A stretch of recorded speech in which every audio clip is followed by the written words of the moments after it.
Hi guys! Hello mga kaamat! So dito kami ngayon sa island in Boracay of the Philippines! Okay. So dito yung guard. Ayan. So dito yung guard. Tapos dito ka mag-in, log out para may sahod ka. Dito siya nakapesto. Tapos kanina, yan tayo pumunta.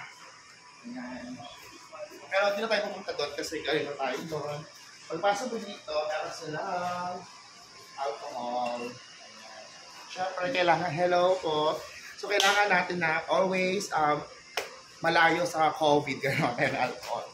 Tapos, ito na kanilang receiving area. Ito tayo dito kasi kuha tayo ng sahod. Ay, ito na sir. Magpabok na tayo. Good morning po. Ayan. So, si Kuya, ano ngayon, front desk. Kuya, may nakita ba kayong jowa ko? Okay, so ito yung katulong si Victoria. So, picture na tayo. Yeah.